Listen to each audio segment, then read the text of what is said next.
Hello बच्चों, कैसे हो।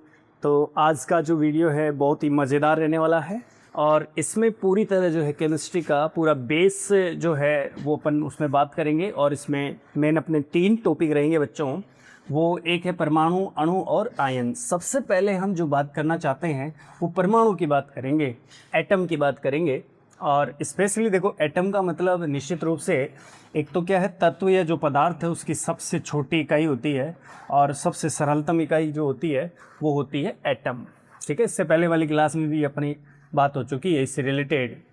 और दूसरी चीज़ है जो परमाणु है, तो इस परमाणु को जो है हम कुछ भागों में बांट सकते हैं। जैसे 2 भाग है इसका, एक तो है आंतरिक भाग और दूसरा है इसका बाहरी भाग।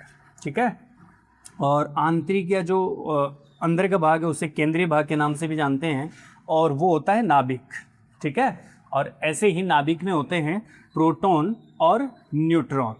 ठीक है, तो हम डिस्कस करने वाले हैं इसके अंदर एक तो जो है ये मेन चीज़ परमाणु के बारे में, और साथ ही अपना जो आगे का इसी वीडियो में जो रहेगा वो इसमें डिफरेंस की हम बात करेंगे कि परमाणु, अणु और आयन, इन तीनों चीज़ों में क्या डिफरेंस है वो भी हम बात करेंगे। तो एक चीज़ तो है परमाणु के लिए, देखो एक तो आंतरिक भाग होता है, दूसरा बाहरी भाग होता है। तो आंतरिक या जो केंद्रीय भाग होता है उसको नाभिक बोलते हैं। और नाभिक में 2 प्रकार के पार्टिकल होते हैं, प्रोटॉन और न्यूट्रॉन। प्रोटॉन धनावेशित पार्टिकल होते हैं और न्यूट्रॉन कैसे होते हैं, आपके उदासीन पार्टिकल होते हैं। धनावेशित हैं, उन पे इकाई आवेश +1 होता है और जो न्यूट्रल है वो 0 है। ऐसे ही बाहरी भाग है वो कोष या कक्षा के नाम से जाने जाते हैं। कोष या कक्षा, सेल कहते हैं, जिनमें पाए जाते हैं इलेक्ट्रॉन। और इलेक्ट्रॉन होते हैं ऋणावेशित कण, जिन पे अगर इकाई आवेश की बात करें तो -1 चार्ज होता है, आवेश होता है। और उसी चीज़ को यहाँ देखो डायग्रामेटिक हम समझ सकते हैं, चित्र से समझ सकते हैं कि देखो ये बीच का जो पार्ट है ये वाला, ये न्यूक्लियस है, नाभिक है। साथ में देखो न्यूक्लियन का मतलब यहाँ है प्रोटॉन और न्यूट्रॉन को संयुक्त रूप से क्या कहा जाता है, न्यूक्लियन। तो यहाँ से ये जो पार्ट है अंदर का, क्योंकि नाभिक ये जो आपका परमाणु है वो गोलाकार साइज में होता है। ठीक है ना, ये आपका गोलाकार शेप में है, गोलाकार आकृति में है। इस वजह से बीच का जो भाग होता है उससे तुम बोलते हैं नाभिक। और वही चीज़ नाभिक में प्रोटॉन प्लस न्यूट्रॉन है ना। और प्रोटॉनों की संख्या परमाणु क्रमांक कहते हैं, वो बात अपनी हो चुकी है। प्रोटॉनों की संख्या जो नाभिक में होती है उसे परमाणु क्रमांक कहते हैं किसी तत्व के परमाणु के लिए। और साथ में देखो नाभिक में कौन कौन सी चीज़ें होती हैं, प्रोटॉन और न्यूट्रॉन। जैसे यहाँ हम देख रहे हैं, मैंने कहा प्रोटॉन की संख्या नाभिक में देखो 1 2 3 4 5 और 6, ऐसे मैंने अलग अलग पीस से इसको शो कर दिया और प्रोटॉन का नंबर बता दिया 6। इसी प्रकार से इन कोषों में भी टोटल जो है वो आपके 6 इलेक्ट्रॉन होंगे अगर परमाणु उदासीन अवस्था में है तो देखो ये जैसे इसकी पहली कोष है उसमें 2 इलेक्ट्रॉन भर दिए, ऐसे इसकी कोई दूसरी कोष है उसमें 1 2 3 और 4। यानी प्रोटॉन और इलेक्ट्रॉनों की संख्या जो है इक्वल होती है किसी भी परमाणु के लिए। अगर अपन कहें प्रोटॉन और इलेक्ट्रॉन का जो नंबर है वो क्या होता है बच्चों, इक्वल होता है, बराबर होता है उनमें। साथ में न्यूट्रॉन की संख्या की अगर बात करें तो प्रोटॉन के बराबर हो भी सकती है और नहीं भी। ठीक है, और ये जो आपका प्रोटॉन और जो न्यूट्रॉन का योग है, प्रोटॉन और न्यूट्रॉन का योग है, इसे अपन न्यूक्लियन बोलते हैं। और वास्तव में इन दोनों का योग जो न्यूक्लियन है ये कहा जाएगा द्रव्यमान संख्या। इसकी बात अपन अलग से करेंगे, इसको बोलते हैं क्या, द्रव्यमान संख्या, मास नंबर के नाम से हम जानते हैं। तो वो प्रोटॉन और न्यूट्रॉन का जो है योग होती है, जोड़ होता है वो। लेकिन फिलहाल अपन यहाँ यही बात कर रहे हैं कि परमाणु की जो स्ट्रक्चर है उसमें क्या है खास चीज़। तो एक तो नाभिक ध्यान में रहेगा, दूसरी चीज़ कोष ध्यान में रहेगा। नाभिक का मतलब प्रोटॉन और न्यूट्रॉन होते हैं, प्रोटॉन और न्यूट्रॉन, और कोषों में क्या पाए जाते हैं, इलेक्ट्रॉन। क्लियर। तो प्रोटॉन और जो इलेक्ट्रॉन का जो नंबर है वो इक्वल होता है, बिल्कुल सेम होता है। जैसे यहाँ 6 आपके यहाँ पे क्या है, प्रोटॉन हैं, 6 प्रोटॉन हैं। तो इसमें कोषों में इलेक्ट्रॉन भी कितने हैं, 6 इलेक्ट्रॉन। प्रत्येक प्रोटॉन पर प्लस का 1 है। तो मुझे बताओ अगर प्रोटॉन पे +1 है तो 6 पे कितना हो जाएगा, प्लस का 6। ऐसे ही 1 इलेक्ट्रॉन पर माइनस का 1 है तो 6 पर कितना हो जाएगा, माइनस का 6। तो +6 और -6 एक दूसरे को क्या करेंगे, बैलेंस करेंगे, जिससे क्या आ जाएगी, उदासीनता। इसी कारण से कहा जाता है कि कोई परमाणु जो है उदासीन होता है। फिर एक क्वेश्चन देखो यहाँ से, परमाणु जो उदासीन होता है उसका क्या रीज़न है, परमाणु उदासीन क्यों होता है। ठीक है, भाई परमाणु में उदासीनता क्यों पाई जाती है, तो सिंपल सी चीज़ है, ये न्यूट्रल क्यों होता है साहब, तो एक ही बात अपन कहेंगे कि इस परमाणु के अंदर जो है वो प्रोटॉन और इलेक्ट्रॉन का जो नंबर होता है, प्रोटॉन और जो इलेक्ट्रॉन का नंबर होता है वो इक्वल होता है। तो अगर इसका अपन आंसर जानना चाहें तो वही आएगा कि प्रोटॉन और इलेक्ट्रॉन के जो नंबर हैं वो दोनों क्या होते हैं, इक्वल होते हैं। इस वजह से उसमें उदासीनता पाई जाती है। या यूं कह दे अपन कि जो नेट चार्ज होता है या जो नेट आवेश होता है वो क्या होता है, शून्य। और शून्य का मतलब ही क्या होता है बच्चों, उदासीनता। क्लियर? शून्य का मतलब ही क्या है, उदासीनता। एक चीज़ ये अपनी क्लियर कि एटम क्या था, मैंने अपन ने बेसिक बात यहाँ से समझी। और उसके साथ हम देखना चाहते हैं कि जो परमाणु, अणु और जो आयन है, इन तीनों में डिफरेंस क्या है, इसकी भी बात हम कर लेते हैं। देखो तीनों में क्या डिफरेंस है खास, और बहुत इंटरेस्टिंग रहने वाली है ये बात तीनों में, क्योंकि ये बिल्कुल बेस से है, बिल्कुल बेसिक बात रहेगी। परमाणु, एक इधर लिख दिया अणु, और यहाँ बात कर रहे हैं अपन आयन की। क्लियर? तीनों चीज़ें आ गई। परमाणु मतलब एटम, ठीक है सर, और अणु मतलब क्या हो गया, मॉलिक्यूल। एक की बात करें तो मॉलिक्यूल, और ज़्यादा है तो मॉलिक्यूल्स। और आयन का मतलब होता है आयन, ऐसे ये चीज़। तो देखो सबसे पहला काम हम जानते हैं कि भाई ये किसी भी पदार्थ के लिए जो है वो छोटी से छोटी का, ये बात हो गई अपनी। दूसरी बात अपन अस्तित्व पर आधारित करना चाहते हैं कि क्या ये स्वतंत्र रह पाएंगे, क्या स्वतंत्र अवस्था में इनका अस्तित्व है क्या।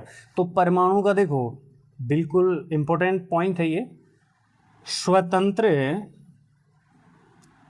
अस्तित्व एग्जिस्टेंस संभव नहीं है, स्वतंत्र अस्तित्व संभव नहीं है। ये जो एटम होते हैं ये आपके स्वतंत्र अवस्था में नहीं पाए जाते, जबकि मॉलिक्यूल्स में ये देखा जाता है कि ये बिल्कुल स्वतंत्र रूप से रह सकते हैं, स्वतंत्र रूप से एग्जिस्ट करते हैं, अस्तित्व में रहते हैं। ठीक है ना? और ये भी आपके जो हैं कहीं ना कहीं स्वतंत्र रूप से रहेंगे, लेकिन इनका रहने का जो रहेगा वो आपका निश्चित रूप से, देखो ये स्वतंत्र अवस्था में रहेंगी।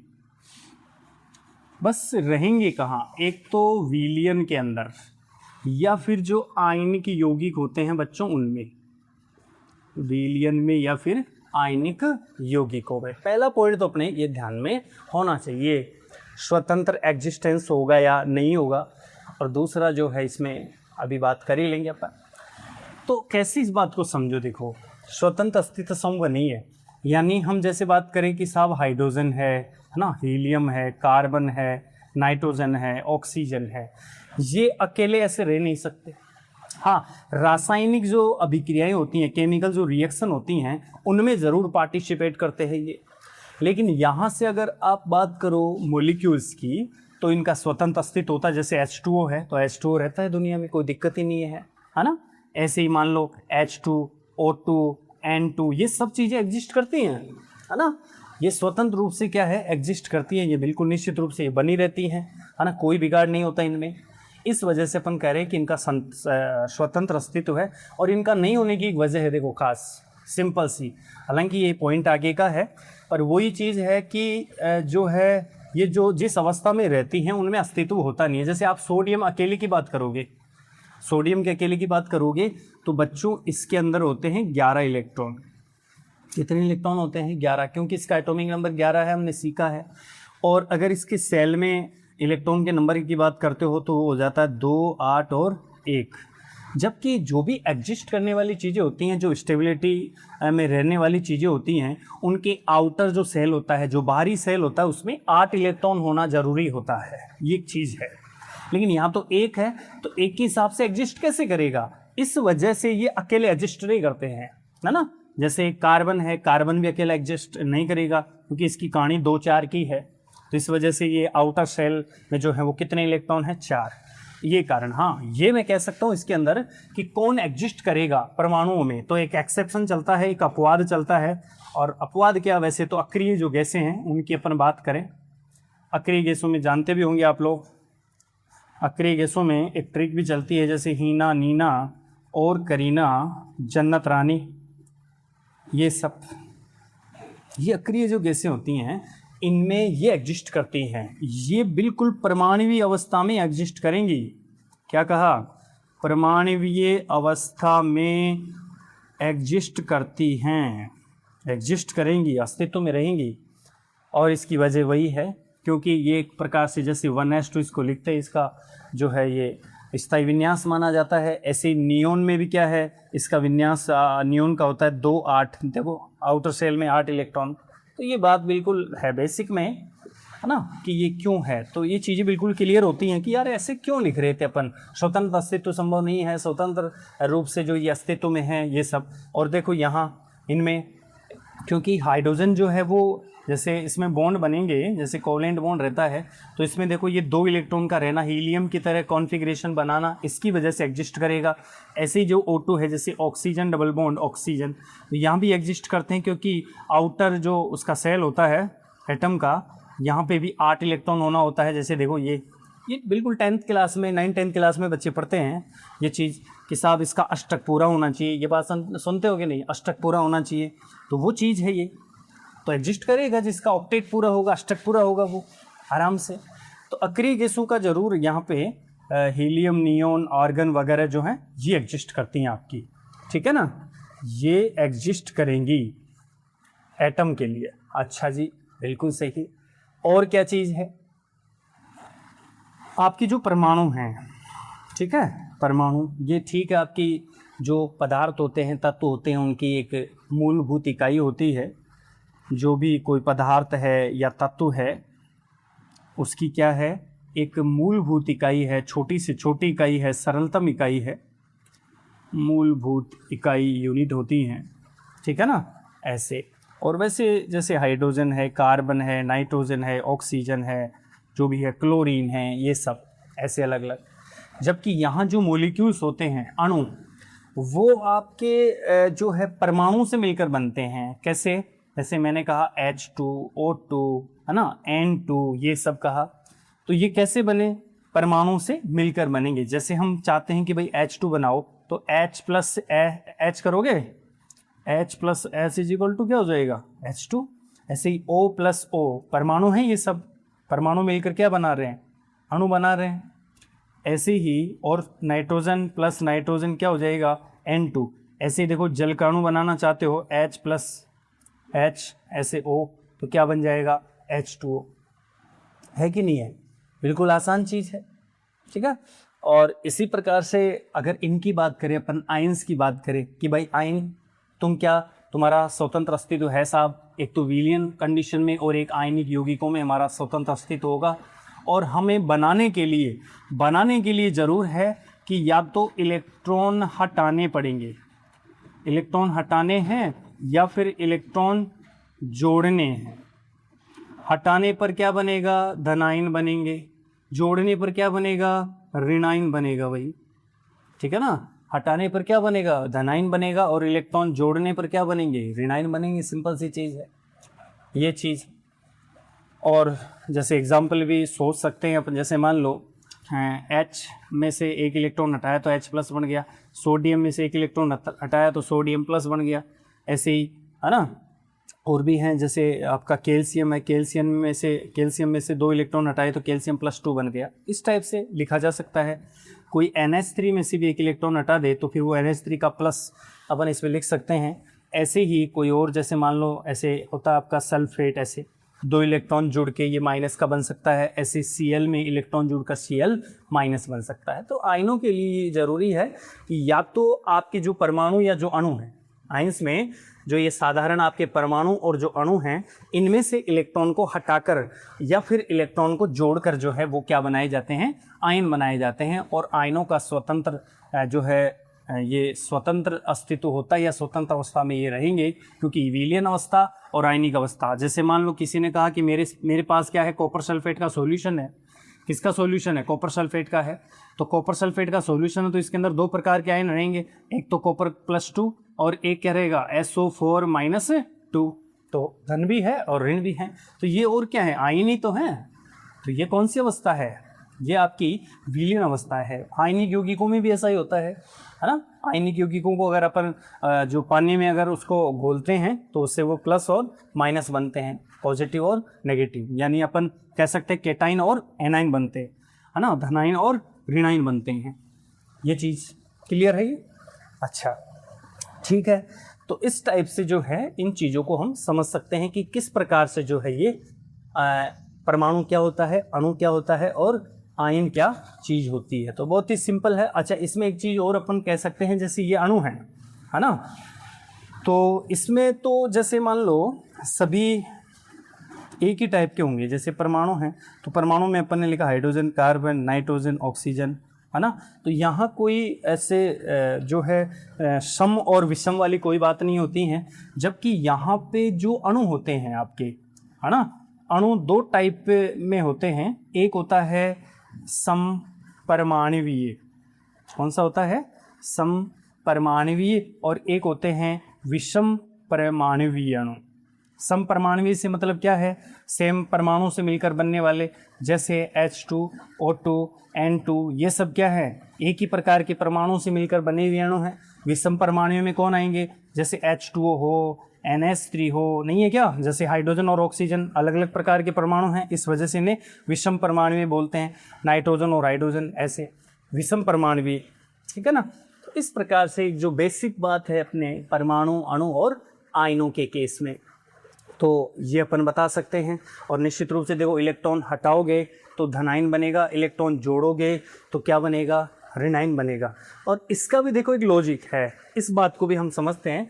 वैसे और चीज़ें बिल्कुल क्लियर हैं, लेकिन इस धन और ऋण के लिए भी एक बात बताई जा सकती है आपको। कैसे? कि ये जो प्लस और माइनस जो आता है ना बच्चों, ये कैसे क्या है? जैसे हमने कहा सोडियम है, सही, सोडियम है साहब। सोडियम का एटॉमिक नंबर यानी जो परमाणु क्रमांक है वो है 11। इसका मतलब है कि इस सोडियम में प्रोटॉन और इलेक्ट्रॉन का नंबर कितना है? 11। सही बात, क्योंकि उदासीन अवस्था में प्रोटॉन और इलेक्ट्रॉन का नंबर क्या होता है? बराबर होता है। उदासीन अवस्था में प्रोटॉन और इलेक्ट्रॉन का नंबर क्या होता है? बराबर। इस वजह से सबसे पहली चीज़ कि साहब सोडियम, ये रहा सोडियम, फिर क्या बन रहा है? तू Na+ आ रहा है मेरे पे। क्यों? क्योंकि यहाँ इससे क्या हटे हैं? इलेक्ट्रॉन हटे हैं, इससे इलेक्ट्रॉन हटा है। पहले वाली व्यवस्था पूछो, तेरे पास कितने प्रोटॉन कितने इलेक्ट्रॉन? ये कहता प्रोटॉन मेरे पास 11, इलेक्ट्रॉन भी कितने? 11। यहाँ पूछो क्या हटा दिए? इलेक्ट्रॉन हटा दिए। प्रोटॉन तो वही रहेंगे ना न्यूक्लियस में, नाभिक में 11, और इलेक्ट्रॉन कितने? सर इलेक्ट्रॉन 10 हो गए साहब। तो अब यहाँ से देखो, यहाँ तो इक्वल था, उदासीनता रहनी थी, और यहाँ पर कौन सी चीज़ क्या है? देखो समझो बात को, प्रोटॉन 11 और इलेक्ट्रॉन 10, कौन सी चीज़ ज़्यादा है? साहब प्रोटॉन एक ज़्यादा है इलेक्ट्रॉन से, और प्रोटॉन पे कौन सा चार्ज है? प्लस का। तो प्लस का 11 तो प्रोटॉन बन रहा है इकाई आवेश के हिसाब से, यूनिट चार्ज के हिसाब से, और माइनस का 10 क्या बन रहा है? इलेक्ट्रॉन बन रहा है। तो इसका जो परिणामी है वो कितना बनेगा? क्योंकि एक ज़्यादा है, इसका मतलब +1। इसी वजह से देखो सोडियम पे क्या आया? +1। एक इलेक्ट्रॉन निकालने की वजह से, जब अपन 2 इलेक्ट्रॉन निकालते हैं तो क्या आ जाता है? प्लस का 2 आ जाता है। तो ये आयनों से संबंधित जो बात है वो अपनी क्लियर। तो मेरे हिसाब से ये बिल्कुल आपके पूरी तरह क्लियर होगी चीज़। तो ठीक है, फिर मिलते हैं अपन।